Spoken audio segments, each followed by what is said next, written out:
Hello and welcome to Tremaine's Sci-Fi Hour. Today we are doing a biography of George Lucas. Yes, it's much anticipated by our two followers.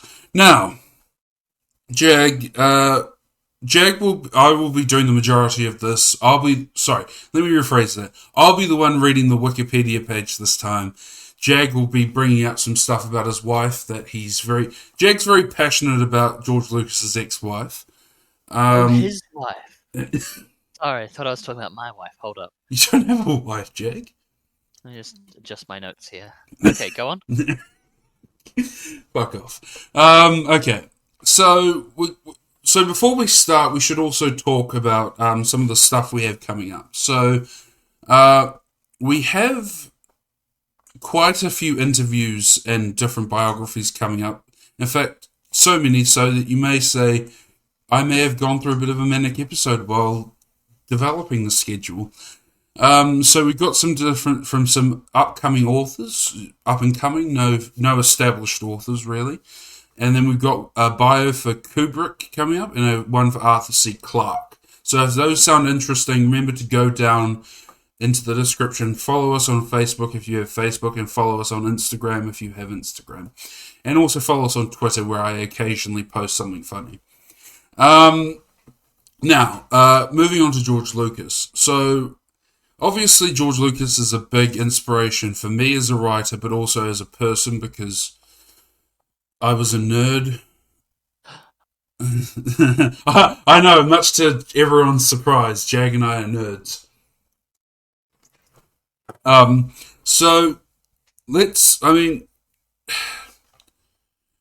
think we're going to skip his childhood because it's pretty obvious what it's going to say in the Wikipedia article. Okay. It's going to be, he watched Flash Gordon, he liked comic books, he did this, he started off as an artist, then he went into filmmaking, then he blah, blah, blah, blah. He met Steven Spielberg, whatever.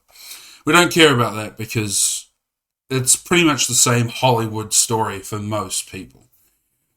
Unsupportive parents, yada, yada, yada. So... Yeah. Same as my Hollywood story. Except yours ended with you sucking off someone who said they were Martin Scorsese. Anyway, so... If he wasn't the real Martin Scorsese, how did I get a role in New York, New York? You didn't. Oh. Oh no. Alright, okay. So, I think you must have slept with Marcia. No, okay. So, obviously he was inspired from a very young age with the cinematography, but he also, because he came from a small town, he obviously had his only connection were movies and books and comics, similar to a lot of people that I think George R. Martin talks about that in a lot of interviews, where he says that his life was very limited because of the poverty he grew up in. So books and comics were a way out of that life. Same with Stephen King and a lot of other people who grew up in small towns or in poverty. I know Jag, our own Jag, he grew up in... Would you say poverty, Jag? I wouldn't say poverty. What would you say? I'm not sure what I would say. They're certainly not well off. I picture poverty as being, more difficult there, so... Okay. Well, lower class? Lower middle class, perhaps? Uncomfortable. You were not comfortable. Right? That's fair to say. Yeah, there was a lack of consistency and security, sure. So, I think we talked about this before, you also had that experience with books and movies, and because you got a lot of hand-me-down books, right? I got a lot of hand-me-down books. Libraries were always free. Yeah, so you had access to these great worlds that you may not have had if you hadn't had access to that literature, which is why literature is so important. But moving on, so what we know from George Lucas and what ultimately made him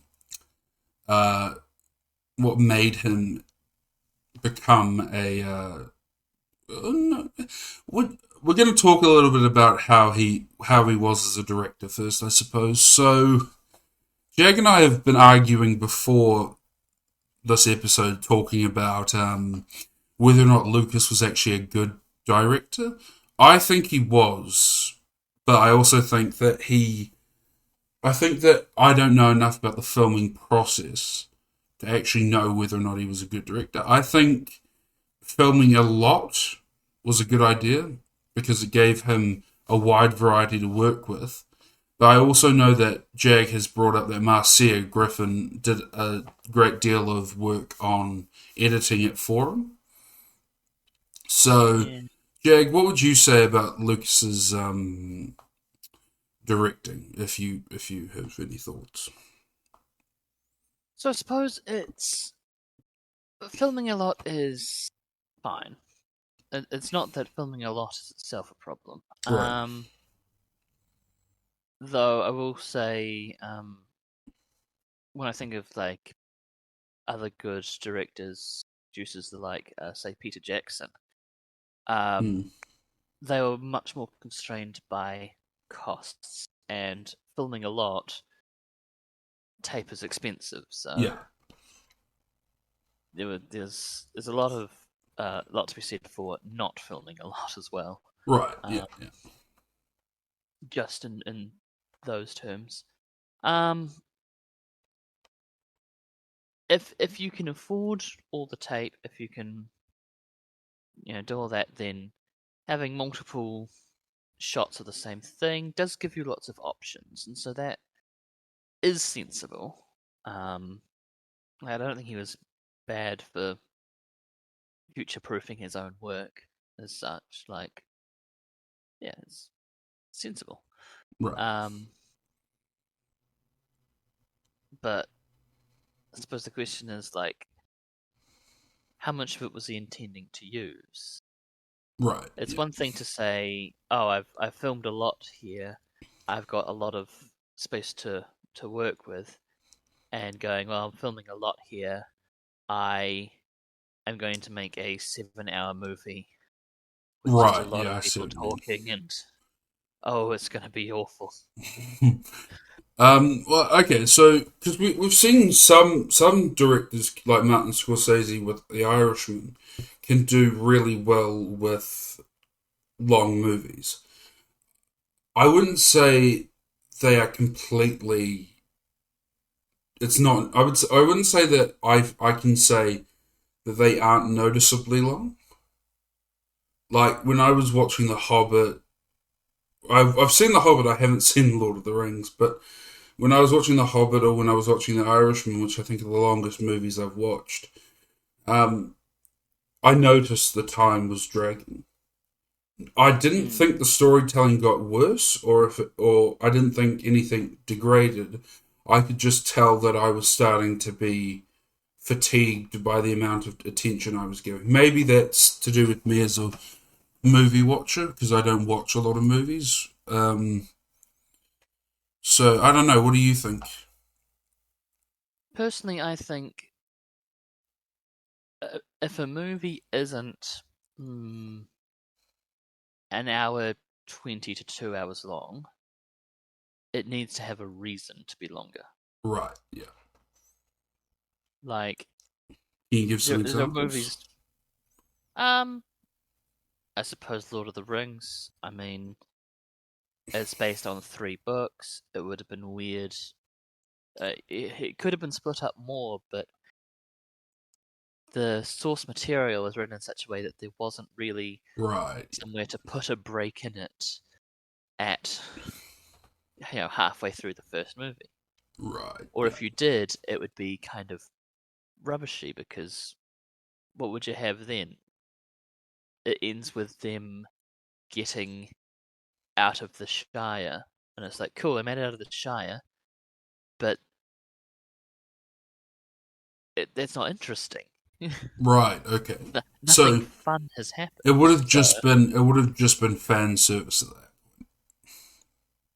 it would have been a whole movie of just setup, and that Yeah, I mean, I see. some argue it already was. But Right. It would have just been a movie instead of, yeah. Which is not ideal because there's no guarantee the people who watch that are going to watch the next movie. It's the same. I think Jenny J.S. Dewis brought that up that when you have a series, the first book always does the best, and then the subsequent books start to decrease as people don't want to read the original. Don't want to invest in a series midway through. I think that was what she said, right? yeah. Yeah. So the first one has to grab them. Oh, and that's also a hint to go check out the J.S. Dewis interview, which should be linked down below. I will say there's also personal reasons, like I have IBS, so I don't like if I'm going to go see something in a theatre, I don't want it to be so long that I kind of can't go see it in a theatre. Right. Thanks. Sorry, do you know what happened there? I looked down to write down that I needed to link the J.S. Dewis interview, and then I heard you say I have IBS, and I was like, what's that got to do with it? Yeah, I mean, as they say, what's love got to do with it? What was your question? Yeah, so... More seriously, I'm not particularly special in this sense. A lot of people have reasons they cannot make that sort of investment. Right, and also... If you've got kids, Yeah. you can't spend 3 hours. I think Martin Scorsese did a good job, though, releasing it on Netflix instead of the theatre. I think he did it for money, but I also think it was a good idea because then people can go, oh, okay, I'll pause here, come back to it later, or I'll pause here while I go to the toilet, or I'll pause here while the kids throw something out the window. You know, something like that. I mean, it's certainly not a movie I would show kids. That'd be a bad idea. Well, I mean, that's why the whole Netflix binge thing has gotten so popular now, is because it means, I will not watch a 6-hour movie, but I will watch 6 1-hour episodes. Which to me is a bit weird. It just makes it more sensible stopping somewhere. So the thing is, right, about that, and we will talk about this briefly. I know this has been a long tangent, but if you haven't gotten used to tangents in podcasts, I think podcasts aren't quite for you. Rough? Yeah, I'm not. Yeah. So join us on the Elitist podcast. Tuesday. Oh, fuck off. So I think I get annoyed by that. I get annoyed by people saying Netflix, like binge-worthy things like that. So also because when I watch these things, I get very bored very quickly. But that's just me. Anyway, no, I'm not. I'm very much. I'll get distracted, go for a walk, come back, write something down, and then start watching it again. So yeah, I'm not exactly the best. I mean, I went to see Fina, which is a brilliant film, and I would recommend it if you're in New Zealand to go see it. It's about Joseph. I can't remember her last name.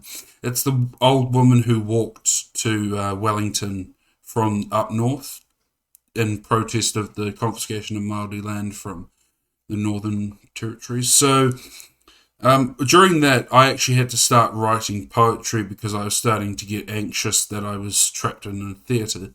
So I'm not the best person to talk about movies, but we're going to keep going anyway. So, but for some reason you've chosen to, so let's keep. Fuck you.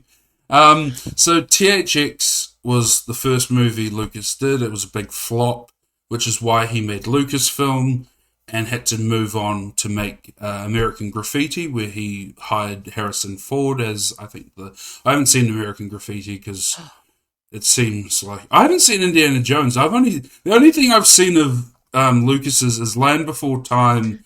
It's okay. Star Wars. Sci-Fi podcast. Star Wars, Land Before Time. I haven't even seen I didn't even know the Ewoks Caravan of Courage or Battle of Endor was a thing.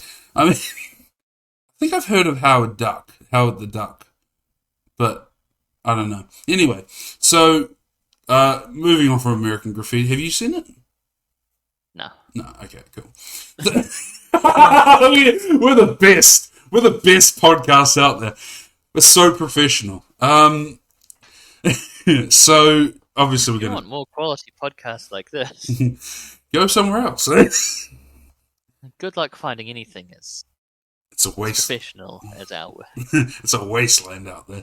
No, so THX failed. American Graffiti didn't. So American Graffiti was 1973, huge success for Lucas, and that's actually part of the reason why he was able to get a distinguished actor like Alec Guinness in his film, because he was so. I think it was he had heard word that Lucas had directed Graffiti, and it was a good film. So that and I think that Obi-Wan's character very much needed that English sort of classical actor thing. Fair. So then, so Flash Gordon was something he watched, as I mentioned before, as a kid, which was, I think it's one of the original space operas for television and movies, right? Yeah. Yeah, so Flash Gordon was one of the original space operas.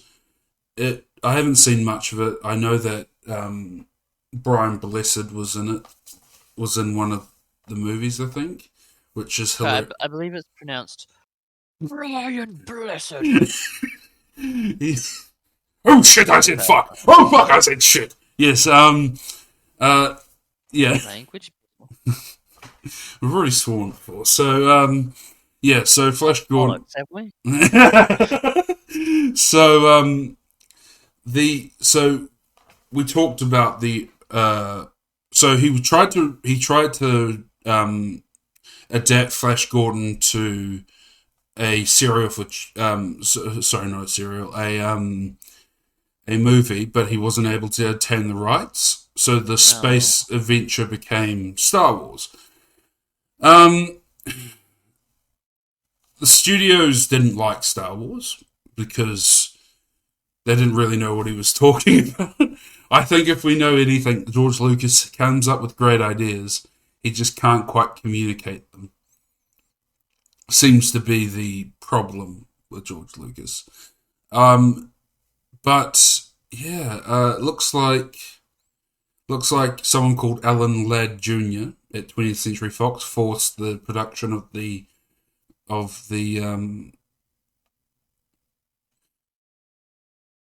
forced through the production of the Star Wars films. Luckily, we also know that Star Wars was influenced by the samurai films, spaghetti westerns, and obviously the sword and sorcery shit like that.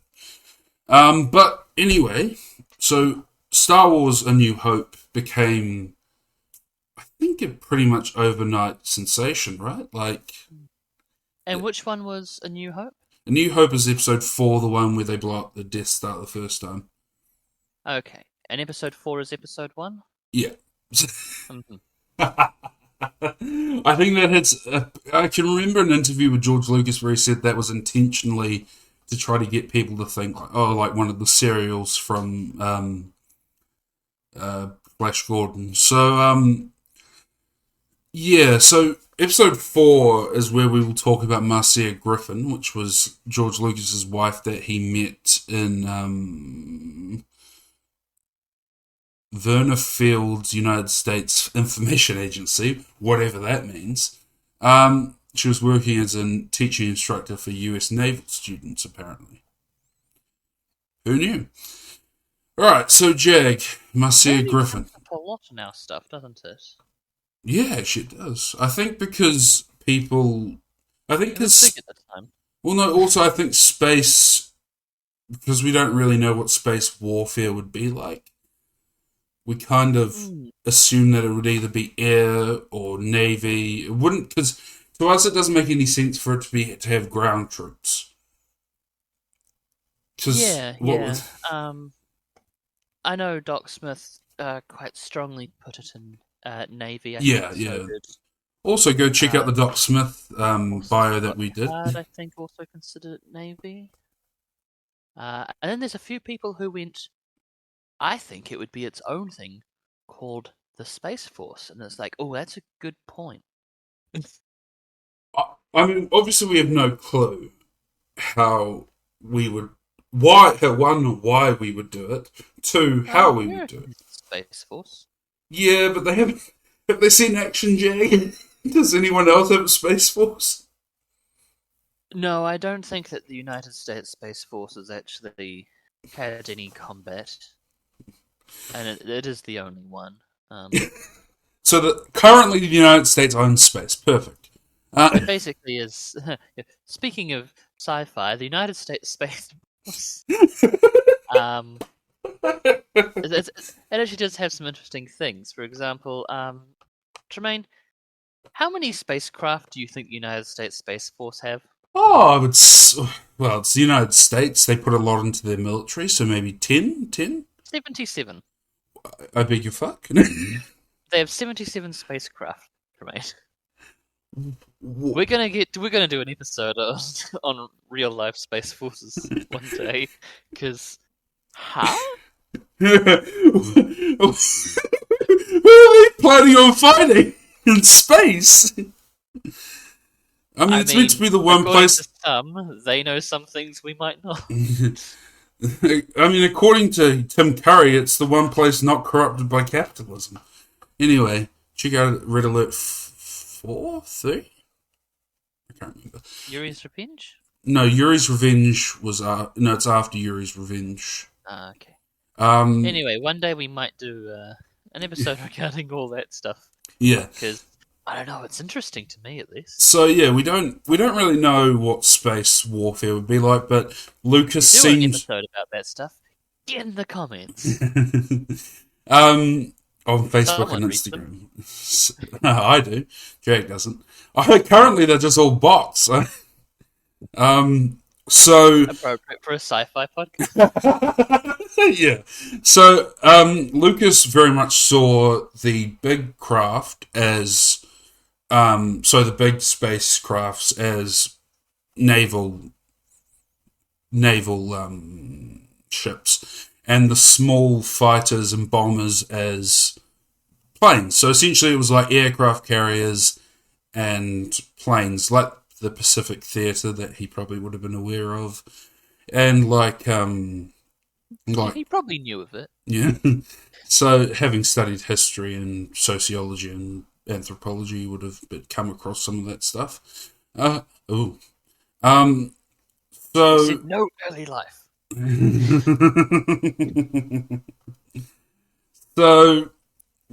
So Marcia Griffin, apparently, this is something I found out, helped edited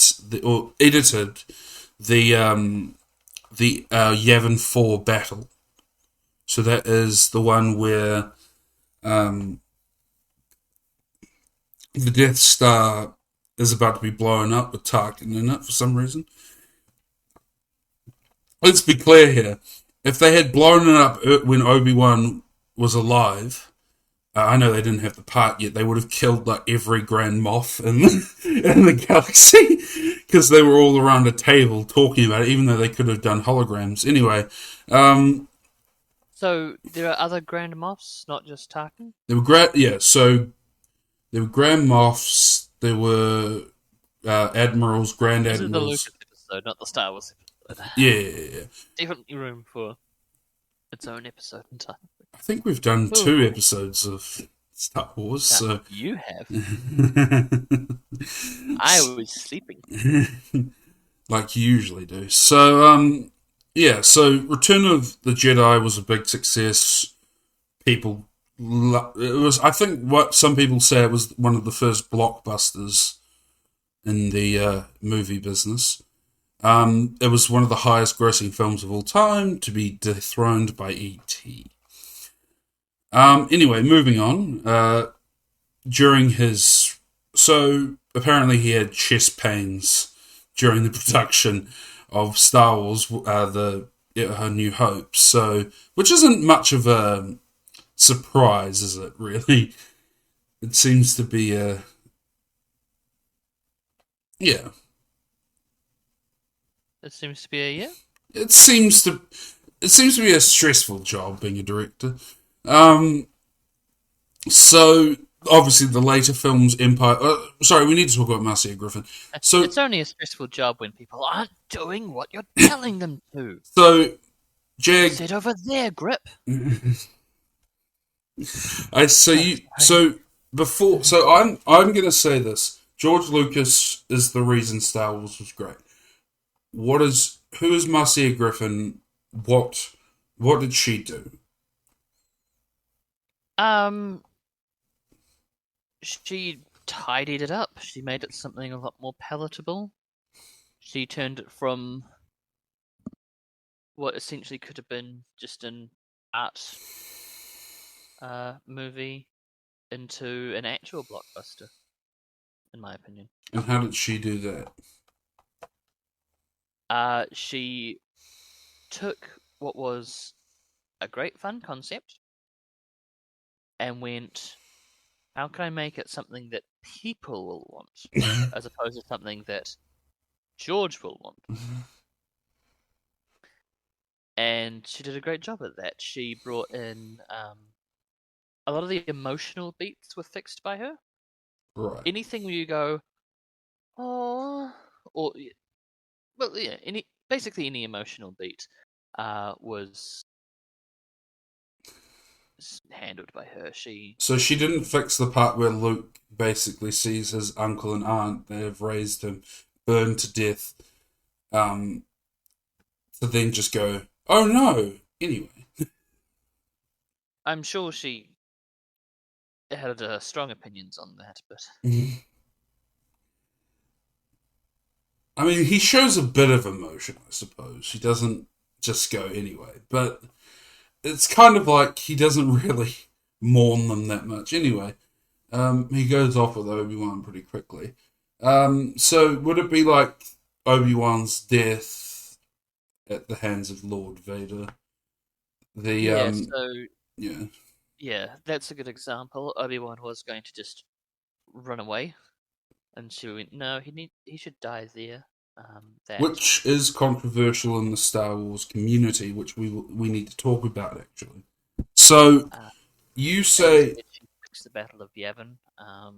It was very long and complex, and she made it something just more high compressed. and tight, just interesting and fun. And she did like to. She always raised points of like, you have left this part dangling. This needs to be fixed in this way. Like, from my understanding, she wasn't always the one with the ideas on how to fix it, but it was just where the problem was. She could always see issues for sure. So yeah, sort of like you and I. Like I have the ideas, and you figure. I have the ideas. You figure out where I fucked up. I get, yeah. You're an ideas man. I'm an ass man. Come on, that is true. Whenever I come up with ideas like, "Hey, let's do a podcast," you go, "But you don't really know anything about sci-fi," and then I go, "But you do." All right. So let's just quietly put that curtain back.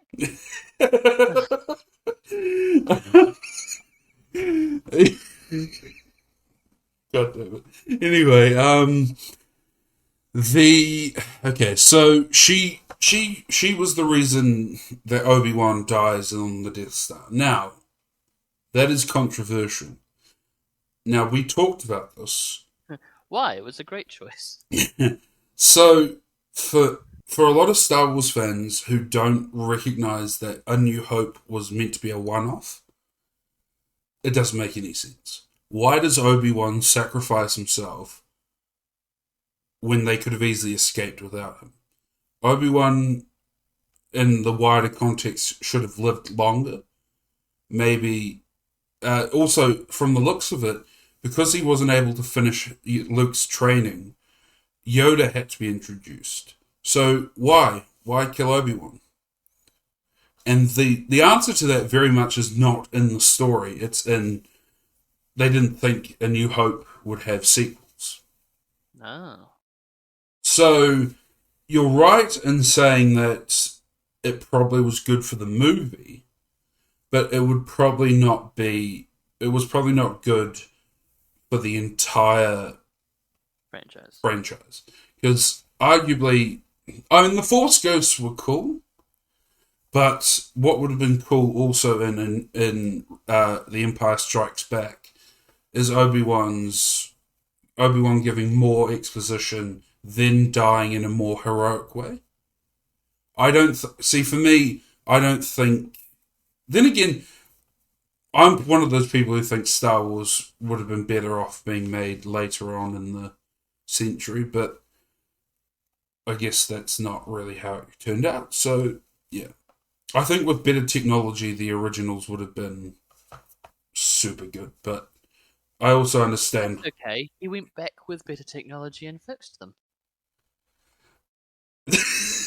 Oh, if you could see his face right now, folks. Oh, I'm gonna do bad things to you. He fixed them, Tremaine. He fixed them. He did.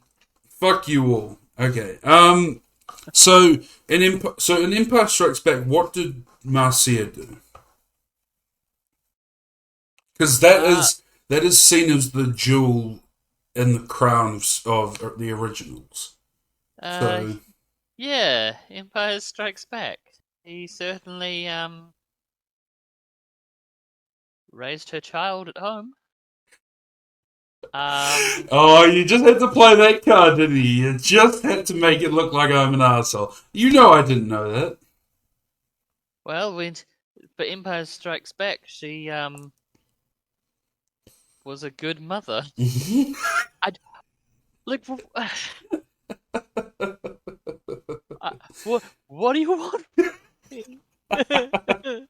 Stop crying. Okay. So then, what did she do for Return of the Jedi? Did she come back, or? I mean, she did she did other work. She just wasn't in the editing. So she are you familiar with Skywalker Ranch? Yeah. So it's where Lewis did a lot of the work, editing, sound mixing, or some recording, that sort of stuff.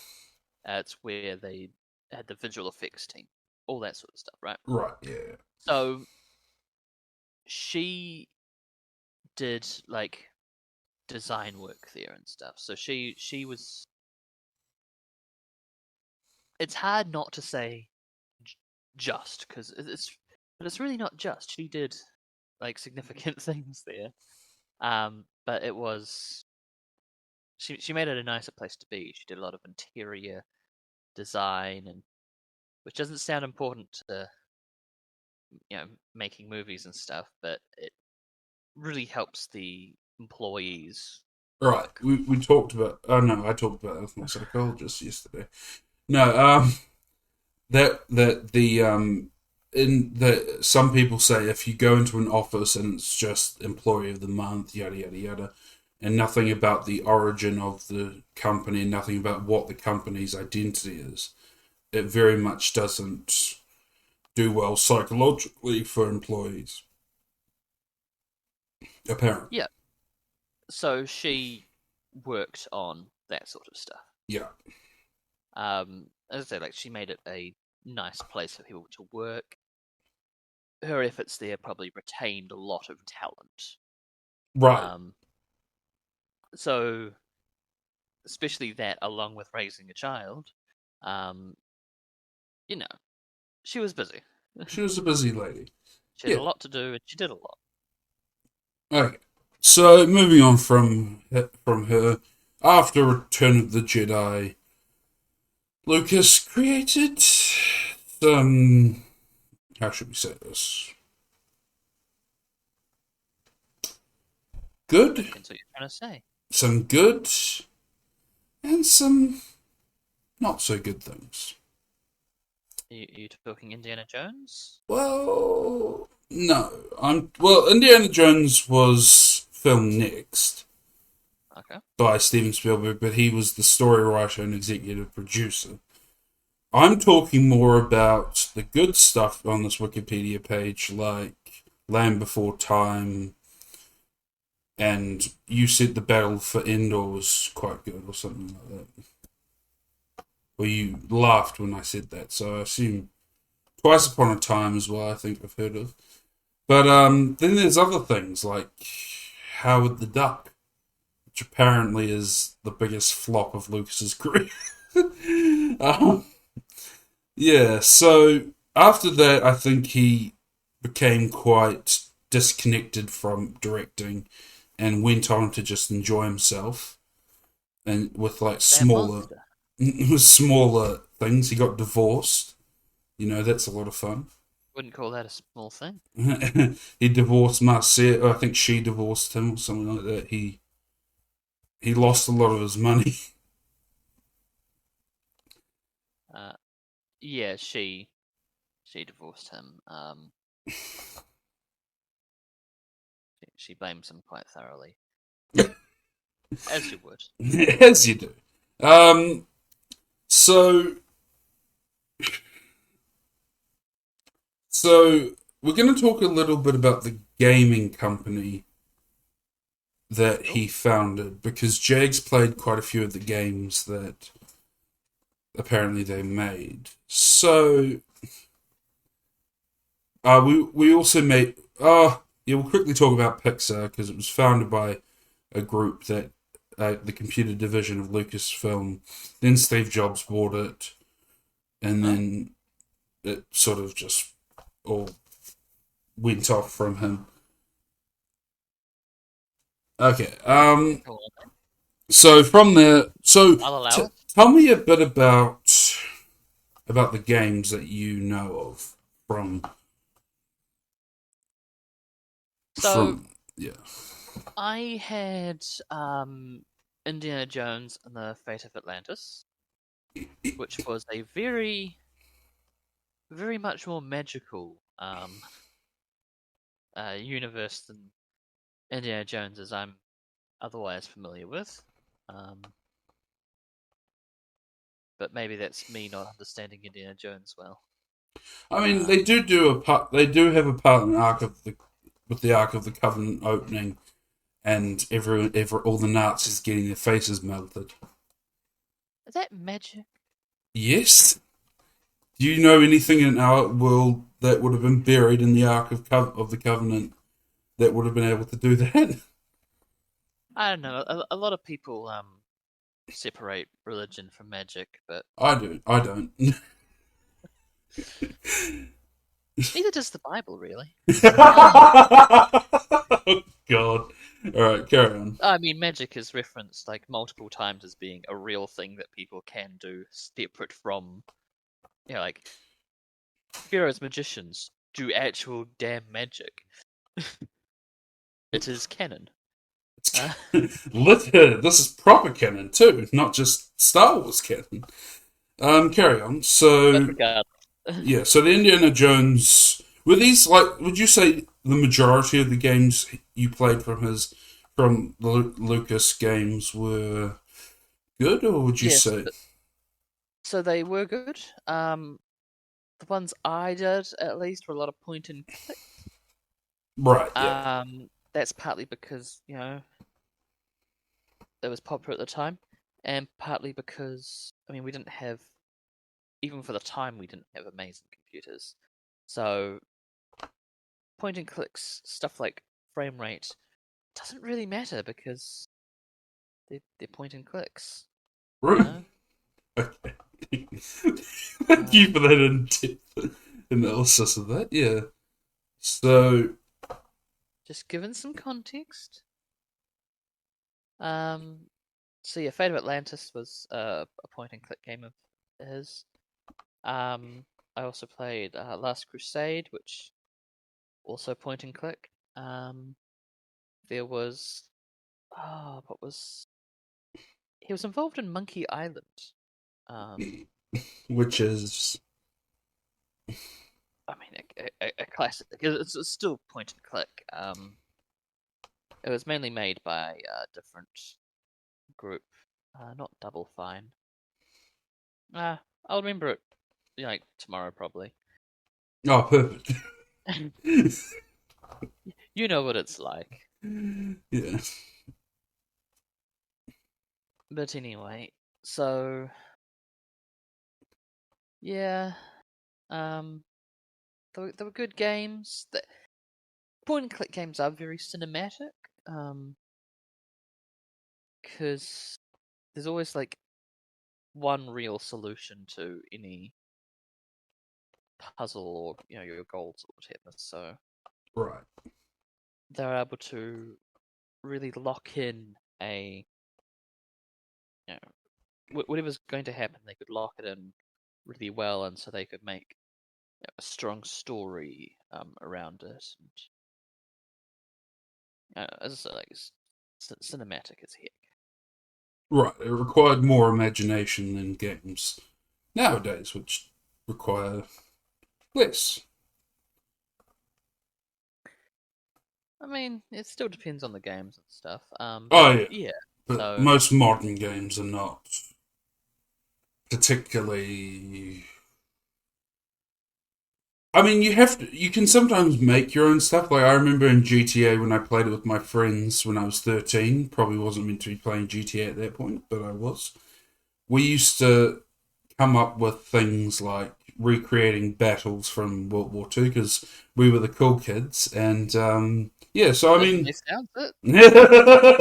fuck you. And I also participated in the Civil War reenactment from America, where I promptly got kicked out after I declared. I think what did I declared that both sides were evil and shot the general that I was meant to be following. So, yeah, I was kicked out of that. As And you do. yes, you do. And yeah, so I think video games require your. You can sometimes put imagination into them. Sometimes things like when it gets too, like when you're too busy trying to game the system, it can lose some of its magic. Do you know what Yeah, I mean?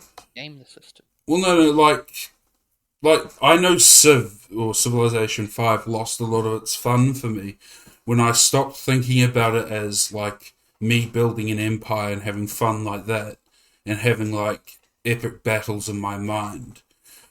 It was more, and I started focusing on the mechanics of the game. It lost a lot of its magic. And I think that's the case for a lot of people. Well, for people who don't enjoy gaming in that way. Some people can play CS:GO and like trying to play the game with no story or no reason or rhyme. Really, it's just you want to dominate people. But I can't. I didn't really like doing that. So yeah. Yeah. Moving And on. Lucas had much of a hand in Counter Strike, or Yes, he was the one that made sure the CTs start closer to the sites. oh, Yeah. so well, actually, he invented terrorism. So All right. welcome to Jag and Tremaine's slander podcast. Fine. Welcome to Jag's Slander Podcast. Whoa, whoa, whoa, whoa, whoa! Time to abandon ship, which brings me to 1993, where Oh, Lucas, doesn't it? What where happened? Lucas began to write the much controversial, well, the less so controversial now, prequels. So Lucas came back in 1993 began writing the prequels to sort of fill in the story of Anakin Skywalker's fall to the dark side, Obi-Wan Kenobi's exile, Yoda's exile, how the Empire came about, where Palpatine came from, and Jar Jar Binks. So when how should I put this? We're not going to talk because we've talked the prequels to death. What we're going to talk about is their reception because we have talked that to death, but I feel like doing that today. So fans and critics saw the prequels as inferior to the original trilogy, often as it seems to be the case, but they were box office successes. Mm-hmm. So the question sort of becomes, what were they? He also, I should mention, sees his transition from independent filmmaker to a corporate filmmaker as a mirror to Darth Vader falling to the dark side. So he very much is an artist at heart, who sees big business as a bad idea. But without the sufficient actual personal conviction to do it. I see. Hey Jake, if you want to make $3 billion, you got to do something. You gotta mess Gotta with. kiss a lot of dudes. You gotta to kiss a make lot of $1 billion. dudes. You heard it here first, folks. If you want to make lots of money, kiss a lot of dudes. Yeah. So the prequels were made. People hated them. Well, some people hated them. Children somewhat enjoyed them. Teenagers enjoyed them. Boys. Sold a lot of toys. Sold a lot of Star Wars kits. There was the Clone Wars. There were two. There was the Clone Wars from 2002 or three that looks like a Asian sort of anime style of cartoon, or a more traditional cartoon. And then there was the animated 3D, not 3D literally, but 3D, you know what I mean? The images were more three dimensional. And they were, I mean, the movie for Clone Wars was a flop. But the rest of the series became quite popular, especially with my generation of teenagers teenagers and children looking for exciting things to do on Cartoon Network. Then moving on to the dark side of Lucas's life, when he semi-retires and sells Lucasfilm to Disney for money. I think it's 4 billion, 3 billion, something like that, which is a lot of money, it has to be said. I mean, I'd sell anything to Disney for 4 billion. Firstborn child, you got it. What am I going to do with that fucker? Get lost. To be fair, my firstborn's a right arsehole. Anyway. That was in the Philippines, wasn't it, during the war? Yeah, so according to Lucas himself, he was just a consultant on the sequel films. Well, actually, only on The Force Awakens. Did they cut him out after that? I'm pretty sure he did. Yeah. So, I mean, Lucas then said to Charlie Rose, who interrupted him greatly and a great amount of times in that interview, that he felt like he had sold his children to the white slavers. Mm-hmm. Yes, you do. Yeah, so other than that, George Lucas, to wrap up, is worth $9.4 billion now. Oh. Can I have some? I think he could, isn't it? He could give. No, that's not. Never mind. You could give me money. He could give. Shut up. Yeah, it's if it's on offer. I'll take it. I'll take it. I want money. I love money. So yeah, that's George Lucas's life. I didn't do as well as Jag did on those other biographies, which you should also check out. So we did one on Doc Smith, Heinlein, and Asimov. That's the one I was missing. And there will be ones coming up on Kubrick and Arthur C. Clarke, as I said. So thank you for listening. Jag, any final thoughts? He made it to movies. Okay, he made it to movies. Don't forget to, if you enjoyed this, regardless of whether you enjoyed this, check us out on Facebook and throw us some comments, maybe telling you how much you hate Jag. Don't forget to check us out on Instagram, where you can tell me to go fuck myself. And remember to check back in at 7 a.m. or at some point in the week at on Tuesday, New Zealand time, for the next episode. We do this weekly, so hopefully we'll be able to catch you next time. Thank you for listening. I've been Tremaine. This has been Jag. Goodbye. I swear to God, if you bring up eugenics one more fucking time.